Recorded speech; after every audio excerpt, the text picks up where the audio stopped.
suppose que le Sénat sera certainement installé au mois de juin, certainement après la prestation du président de la République élu.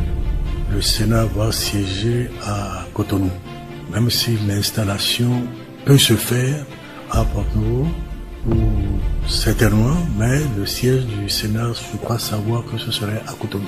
J'ai des informations sur le lieu et sur le bâtiment qui est aussi en chantier, qui sera peut-être achevé à la fin de l'année, qui est le siège définitif du Sénat. Mais en attendant, ce sera dans un autre bâtiment que le Sénat sera installé, certainement à Cotonou. Vous savez que le Sénat a un calendrier, la Constitution a un calendrier. Il y a des préliminaires qu'il faut respecter.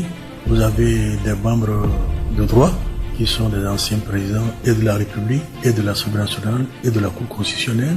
Le président de la République peut nommer, je crois, des personnalités au moins 4 qui sont du secteur de la défense et de la sécurité. Mais comme le nombre des membres est de 25, si ce nombre n'est pas atteint, c'est le président de la République et le président de l'Assemblée nationale qui vont les désigner. Je crois que si le Sénat n'est pas au nombre, il ne peut pas être installé. Et pour qu'il puisse être installé, il faut qu'il ait déjà réfléchi sur son règlement intérieur. Il y a des préalables, parce qu'il faut qu'il y ait des règles pour savoir dans quelles conditions les gens seraient élus éventuellement. Donc je pense qu'il y a peut-être tout ceci qui peut expliquer cela. Le Sénat installé en juin, vous l'avez dit, alors qu'il y a une prestation de serment en mai devant un certain nombre d'institutions de la République, dont le bureau du Sénat. Est-ce que cette prestation de serment du président élu, est-ce que cette prestation pourrait être valable sans le bureau du Sénat? Je suppose que vous avez lu la disposition de la Constitution qui prévoit la prestation de serment. Je crois qu'il y a 3 éléments essentiels dans cette disposition.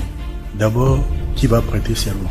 Puisque le serment commence par nous, telle personne, et le président de la République. Si un individu qui n'est pas le président se présente et qui prête serment, le serment ne sera pas valable. Si vous vous souvenez, la Constitution qui a été promulguée le 11 décembre 1990 et qui est toujours en vigueur a précisé que les institutions seront installées le 1er avril 1991. Le président Soglo étant malade, la prestation n'a pu avoir lieu que le 4. Donc, un élément de fond qui peut entraîner l'invalidation d'une prestation, c'est la qualité de la personne qui prête serment. Premier élément. Deuxième élément, il y a le test du serment. Notamment au nom des morts de nos ancêtres et ainsi de suite. En 80, le 4 avril 1996, le président Kérékou, paix à son âme, en prêtant serment, a omis au nom des morts de nos ancêtres, par commission religieuse. La Cour a été saisie, il y a eu annulation, il a dû reprendre le 6 avril. Donc, il y a décalage. Il a dit que le serment est reçu par le président de la Cour constitutionnelle, devant les autres membres de la Cour. Les membres de l'Assemblée nationale, les bureaux du Sénat, de la Cour suprême et de la Haute Cour et de la Cour des comptes. Mais qui reçoit? C'est le président de la Cour constitutionnelle qui reçoit, qui signe le PV, qui valide. Les autres qui sont là ne signent pas le PV. Donc c'est facultatif le président. C'est protocolaire, c'est protocolaire. Ce n'est pas une condition de fond pour dire parce qu'il y a un élément qui manque, le serment sera annulé. Si on dit que devant les autres membres de la Cour constitutionnelle et qu'un membre est malade ou est en mission à l'étranger ou est malade, on va dire que le serment est reporté et annulé. Donc c'est une question de logique juridique. Je comprends que les gens s'intéressent à cette préoccupation, ils ont leur liberté d'opinion, mais il y a le droit et il y a les règles. Il faut respecter les règles. Pourquoi est-ce que celui qui a écrit la Constitution a indiqué par et devant? Ce qui veut dire qu'ils n'ont pas la même position, ils n'ont pas la même qualité, ils n'ont pas le même rôle. Vous allez faire un mariage, le maire va le célébrer, on dit que le mariage est célébré. Même s'il y a des témoins, les témoins signent. Mais les membres qui assistent à la prestation de serment, en tant que montant, ne signent pas. Ce qui veut dire que la famille est présente. Mais si un membre de la famille n'est pas présent, on va donner la dot, on est accompagné par les membres de la famille. Mais si un membre de la famille n'est pas là, on va dire que la dot qu'on a donnée n'est pas valable. Donc si le Constitution a dit pas et devant, c'est qu'il y a une nuance. Alors, toujours dans la vague des polémiques autour du Sénat, il y a un décret sur l'ordre de préséance qui a été récemment publié. Et dans cet ordre-là, le président du Sénat vient avant le président de l'Assemblée nationale. Comment vous réagissez à cette polémique? Non, je dis que je comprends la préoccupation des uns et des autres. Moi, je n'ai pas d'état d'âme par rapport à cela. Le Sénat est d'abord, dans certains pays, appelé la chambre haute. Et l'Assemblée nationale est appelée la chambre basse. Quand il y a le mot haut et qu'il y a le mot bas, il y a déjà une distinction qui est faite. Ça dépend de chaque pays. Qu'est-ce qui vient souvent avant l'autre? Mais dans certains pays, c'est le Sénat. Par exemple, si vous prenez la France, qui n'a pas de vice-président, quand le président de la République meurt ou qui démissionne, ce n'est pas le président de l'Assemblée nationale qui prend la succession. Alors que dans notre constitution, avant qu'on ait un vice-président, on avait dit que c'était le président de l'Assemblée nationale. Quand De Gaulle a démissionné en France, c'était Poher, Alain Poher, qui était le président du Sénat, qui a pris la succession. Donc, ça dépend de chaque pays. Ce qui veut dire que ce n'est pas une règle figée. Si le constituant ou si le décret le dit, à moins que le décret soit envoyé devant la Cour constitutionnelle, comme certains actes du pouvoir exécutif qui peuvent soumis au contrôle de constitutionnalité, que la Cour constitutionnelle dit autre chose, cela n'est pas pour moi un problème de fond. C'est une question de tradition spécifique à chaque pays.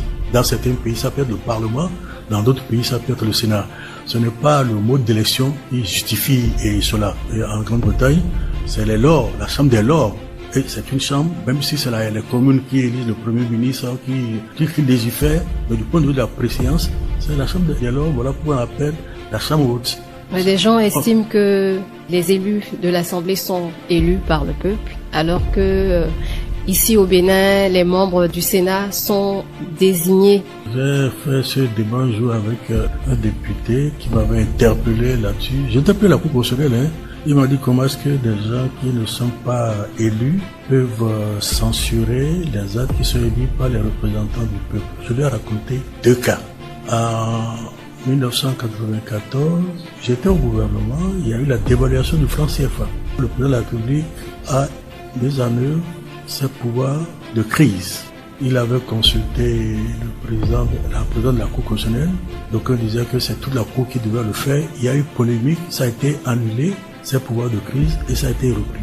Les gens s'agitaient en disant comment est-ce qu'un acte émis par le président que nous avons élu peut être censuré par une dame qui n'a pas été élue.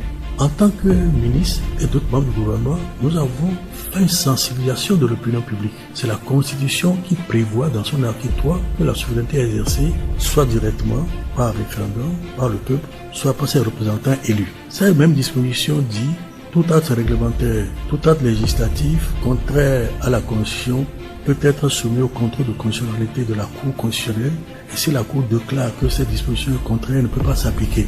Donc c'est le même peuple qui a dit que les députés sont ses représentants, qui donne aussi les mêmes prérogatives à la Cour, c'est le souverain, qui dit que les actes que les députés émettent ne sont valables que si la Cour les déclare conformes à la Constitution.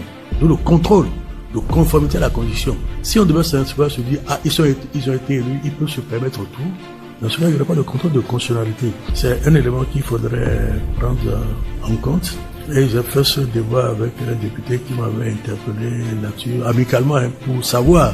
Je lui ai dit, mais est-ce que tu as lu la Constitution? Il hésitait. Je lui ai cité cet article 3. Pour dire que ce n'est pas la Cour qui s'est attribué cette prérogative. C'est le peuple qui a dit que c'est toi, député, qui dois voter les lois, qui a dit également que les lois que tu votes ne seront valables que si la Cour les déclare conformes à la Constitution. Donc c'est pas nous qui décidons. Mais il faut voir ces éléments-là en tête pour apprécier les choses et ne pas dire ils sont les élus du peuple, ils sont au-dessus de tout. C'est une tradition dans certains pays. Ça peut être la chambre haute, ça peut être la chambre basse. Vraiment, ce n'est pas un problème fondamental.